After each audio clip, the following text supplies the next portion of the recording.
Bien, una vez analizado lo que es el tema fecha de siembra, pasamos a otro aspecto que es el arreglo espacial que le vamos a dar al cultivo. El objetivo en este caso va a ser lograr la máxima captura de radiación solar durante el periodo crítico de determinación del rendimiento, que ya lo hemos dicho, es 15 días antes de la floración y 15 días. El arreglo espacial del cultivo de maíz puede oscilar entre distanciamientos entre hilera de 70 centímetros a 52 centímetros. Son 52 centímetros de distancia entre hilera, es la distancia más utilizada en maíz. Y en algunos casos se podría sembrar a 70 centímetros, en algunos casos muy particulares. La distancia entre hileras para una misma densidad de plantas por hectárea, la distancia entre hileras afecta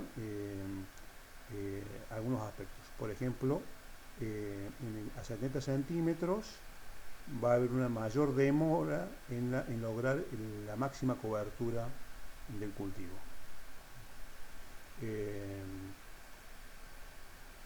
A 70 centímetros vamos a tener una mayor competencia entre plantas dentro de la hilera. Y a 70 centímetros el consumo de agua va a llegar a ser menor que a la distancia de 52 centímetros. Entonces, en algunas situaciones, por ejemplo, en ambientes donde hay alta probabilidad de tener bajas precipitaciones, nos puede llegar a convenir sembrar a 70 en vez de sembrar a 52.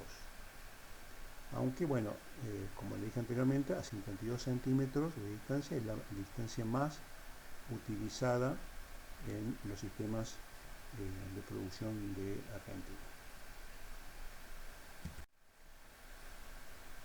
En cuanto a la densidad, acá estamos hablando del número de plantas por unidad de superficie, digamos plantas por hectárea, por ejemplo,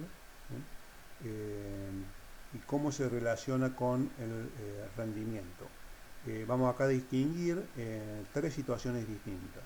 Cuando es alta la calidad ambiental, es decir, estamos hablando de lotes con una alta disponibilidad de agua, puede ser por una zona de muy buenas precipitaciones o por la disponibilidad de riego, y le agregamos a ello, a la calidad, el tema de tener una buena fertilidad para el cultivo, complementada tal vez con una fertilización. Podemos hablar de rendimientos de hasta 12 toneladas de grano por hectárea. Fíjense que cómo varía el rendimiento para distintas densidades de siembra, de 50.000, 75.000 y 100.000 plantas por hectárea. Los mejores rendimientos, cuando hay alta calidad ambiental, los vamos a tener con densidades de 100.000 plantas por hectárea. Ahora, si el ambiente es de menor calidad, supongamos una calidad media, estamos hablando de ambientes de 8 toneladas por hectárea, de rendimiento máximo de 8 toneladas por hectárea, esto se pueden lograr con densidades de 75.000 plantas por hectárea. Si yo siembro menos de eso, voy a estar desaprovechando el ambiente, el cultivo me va a rendir menos, y si siembro más, voy a estar exigiéndole mucho al ambiente, o sea, va a haber un mayor requerimiento de una población mayor de plantas, le voy a exigir mucho al ambiente, las plantas se me van a estresar y me va a caer el rendimiento. Entonces, para una calidad media, estamos hablando de alrededor de 75.000 plantas por hectárea como la densidad óptima. Y si nos vamos a situaciones más complicadas, ambientes de baja calidad, donde los rendimientos pueden llegar a ser al sumo de 4 toneladas por hectárea, fíjense que eso se logra con 50.000 plantas por hectárea. Que si yo siembro más cantidad de plantas, va a haber un estrés sobre las plantas del cultivo, y eso me va a provocar una caída importante en el rendimiento. Entonces, es importante definir, definir la densidad de acuerdo al ambiente. ¿Sí?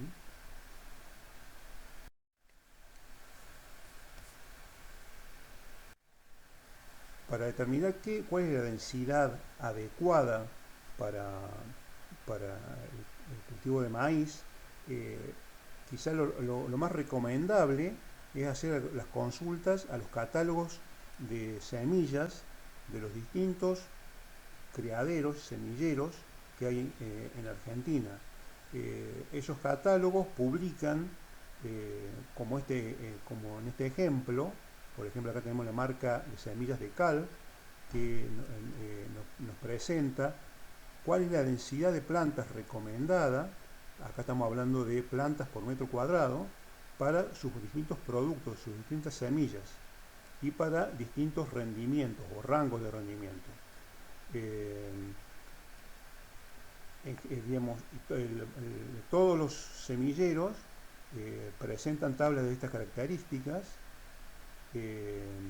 porque un aspecto fundamental para el adecuado rendimiento del cultivo es la densidad que vamos a utilizar. Y los semilleros hacen una serie de estudios en distintas zonas geográficas, y la intención de ellos es que su semilla nos produzca un buen rendimiento.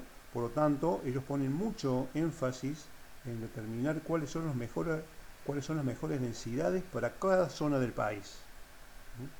Por ejemplo, acá en este ejemplo, fíjense, tenemos un cultivar, este de K747, y de acuerdo al rendimiento que esperamos del cultivo que vamos a sembrar, que puede ser de 30 a 60 quintales por hectárea, hasta más de 150 quintales por hectárea. Fíjense que las densidades que ellos recomiendan van desde 4,5 a 5 plantas por metro cuadrado a 9 plantas por metro cuadrado. Y así, digamos, lo tenemos para cada uno de sus productos. Esto es una manera que se recomienda para poder elegir la adecuada densidad del cultivo que vamos a sembrar. Ahora, también tenemos que tener en cuenta que hay una interacción entre lo que es fecha y densidad de siembra. Porque nosotros vamos a comprar una semilla, de acuerdo al rendimiento que pensamos obtener, vamos a comprar la cantidad de semillas necesaria para sembrar la densidad que consideramos óptima. Pero ¿qué pasa si nosotros pensamos sembrar en el mes de octubre, pero no ocurren las lluvias suficientes y tenemos que sembrar en el mes de diciembre? ¿Utilizamos la misma densidad o hacemos algún cambio? Bueno, hay que considerar que en las siembras más tardías la densidad óptima disminuye con respecto si la siembra la hacemos más temprana. Es decir, estamos hablando del mismo genotipo. Sembrado tardíamente se siembra a densidades menores si la hacemos en forma tardía.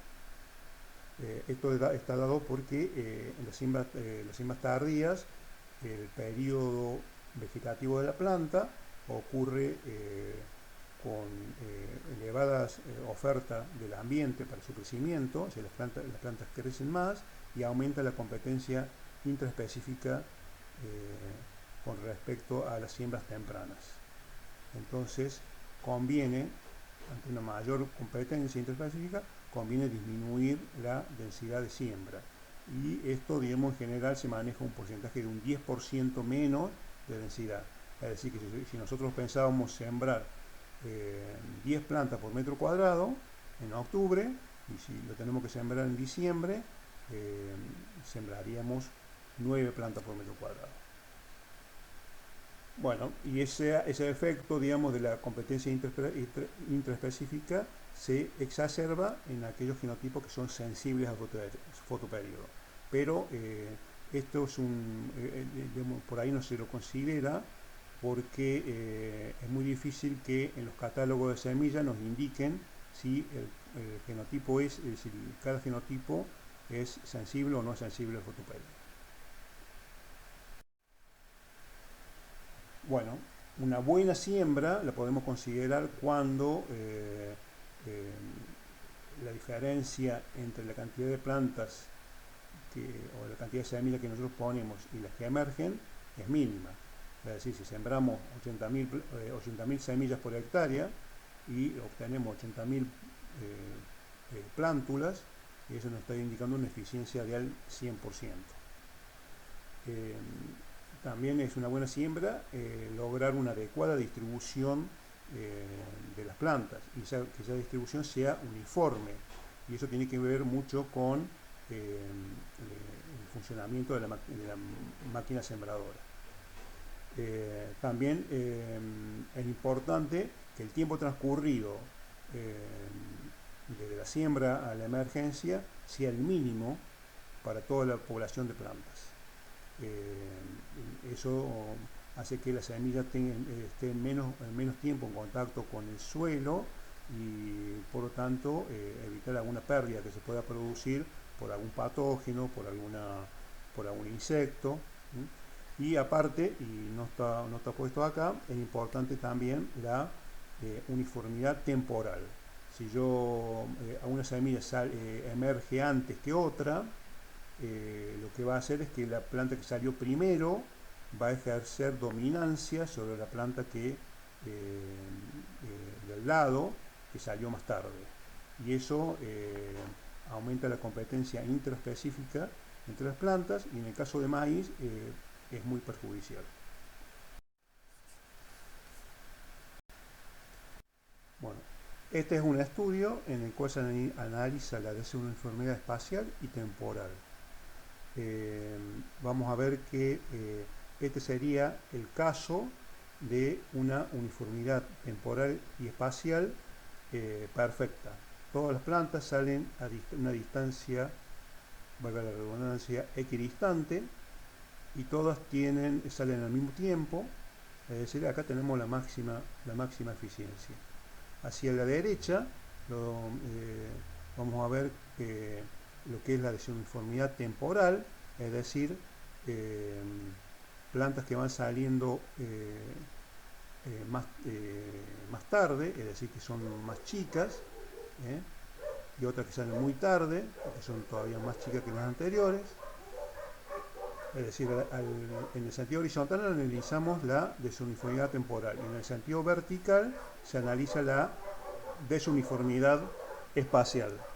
Es decir, en este caso particular, tenemos que alguna semilla fue sembrada muy cerca de otra semilla, es decir, dejó un espacio libre importante y se puso muy cerca de otra planta, lo cual hace que haya una alta competencia intraespecífica entre esas plantas. Este es un caso intermedio y este es un caso de desuniformidad espacial extremo. Acá ya hay 3 semillas que se pusieron muy juntas, quedó digamos, un espacio sin cubrir importante, y digamos 3 plantas muy juntas que hace que la competencia interespecífica sea muy alta. Y acá tenemos la combinación extrema de lo que sería desuniformidad espacial y temporal. Los resultados indican que el 100%, la situación que más rindió fue la situación donde tenemos no tenemos desuniformidad ni espacial ni temporal. El rendimiento fue el 100%, y a medida que nos vamos aumentando la desuniformidad espacial o la desuniformidad temporal, los rendimientos van cayendo, y nos permiten determinar que la desuniformidad temporal impacta más sobre el rendimiento que la desuniformidad espacial. En este caso, digamos, en el caso particular de este ensayo, el rendimiento cayó del 100 al 90% en el caso de la desuniformidad temporal y espacial extrema. Bueno, ya tenemos una idea de cuál va a ser la fecha de siembra, de cuál va a ser el arreglo espacial que le vamos a dar al cultivo. Ahora pasamos a elegir el genotipo que vamos a utilizar. Las características generales tienen que ver con el rendimiento, que tiene que ser un rendimiento alto y una buena estabilidad a lo largo de distintas condiciones ambientales. Un alto vigor inicial para tener un establecimiento rápido del cultivo. Tenemos que ver cuáles son las enfermedades, las plagas y las malezas presentes en el lote para poder elegir aquellos genotipos que tengan tolerancia a las enfermedades y las plagas y tolerancia a herbicidas determinados. Y en cuanto a características específicas de maíz, tenemos que las principales adversidades, en este caso enfermedades, son la roya, el tizón, el mal de río cuarto, es decir, tenemos que buscar maíces tolerantes a estas enfermedades, si es que son prevalentes en el lote donde vamos a hacer maíz. En cuanto a plagas, las principales son la diartraea o barrenador, o la espodoptera o gusano cogollero, o la helicoverpa, que es el gusano de la espiga. Sí, digamos, la tolerancia a herbicidas, que varía desde el glifosato, glufosinato de amonio, imidazolinonas y sulfonilureas. Dependiendo del tipo de malezas y grado de infestación que tenemos, podemos elegir algún maíz que tenga alguna tolerancia a alguno de estos herbicidas. También es importante el tema de la tolerancia al quebrado y al vuelco y bueno, el tipo de grano. En general nosotros los maíces más comunes que se siembran en Argentina son los dentados y los colorados duros, pero también se puede sembrar pisilgallo, maíz morado, maíz blanco.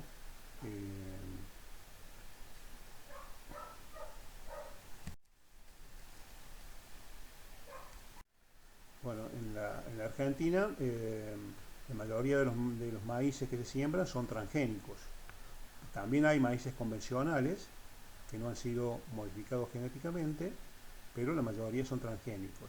Y ese proceso de transgenia comenzó en el año 98 con el primer evento que tenía que ver con el control de lepidópteros, es decir, la resistencia a barrenador de tallo, a espodoptera y a helicoverpa.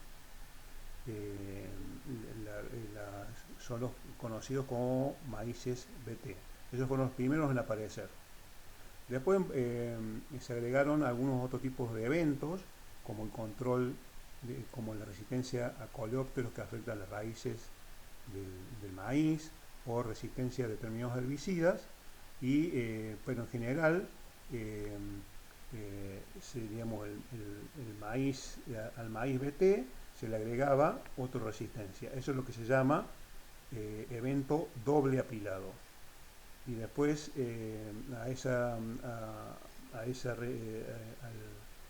a lo que es el BT sumado a una resistencia a un herbicida, se le podía agregar otro evento más, y esos serían los triple apilados. Y ya en el 2012 apareció el primer evento, el primer maíz con un evento cuádruple apilado. Bueno, como ya habíamos mencionado anteriormente, digamos, se intenta que con estos mejores maíces transgénicos mejorar la performance del maíz cuando hay alguna limitante importante. Por ejemplo, en el caso de los lepidópteros, que serían los maíces BT, o también en el caso de coleópteros o maíces resistentes a herbicidas, como glifosato, glufosinato de amonio, las sulfonilureas y las imidazolinonas. Una de las cosas que debemos considerar cuando sembramos maíz BT es realizar refugios, que son áreas del lote que van a ser sembradas con el mismo maíz, pero no BT. Es decir, el genotipo va a ser igual para todo el lote, salvo en la característica BT. Un 10% va con no BT y el 90% va con BT. Esto por la dinámica poblacional. En toda población de insectos va a haber individuos que van a ser susceptibles a la característica BT y van a morir, y hay una proporción menor que va a resistir, va a tolerar la resistencia, es decir, va a tener la capacidad de reproducirse. Si hacemos todo el lote con un maíz BT, a las generaciones siguientes del insecto van a ser a partir de aquellos individuos que toleraron la resistencia. Entonces ya va a ir aumentando la población de individuos resistentes y por lo tanto va a hacer que la condición de BT sea inefectiva. Entonces la solución para esto es que parte del lote sea destinado a un maíz, al mismo maíz, pero no BT, de tal manera que la población del insecto se mantenga más o menos equilibrada, con insectos susceptibles y con insectos que son tolerantes a esa característica. De esa manera, la tecnología BT se va a mantener y se va a producir varios años durante un periodo prolongado. Esos refugios, si el lote tiene menos de 1500 metros de largo, como en este caso, puede ocupar un 10% sobre un lateral del lote. Y en el caso de lotes que ya tienen más de 1500 metros de largo, el refugio, el 10%, se ubica en las zonas intermedias, en las zonas intermedias del lote. Si tuviera, digamos, si fuera necesario, se podrían poner, si este lote fuera, digamos, más largo, se podría hacer una franja en esta zona y una franja en la zona siguiente. Los anteriores eran lo que se llaman refugios estructurados. También está la posibilidad de utilizar refugios no estructurados, es decir, en la misma bolsa ya viene un 10% de semilla no BT y el 90% de semilla BT. Entonces acá ya no hay que hacer franjas, sino que directamente se siembra sin considerar, digamos, una franja para refugio.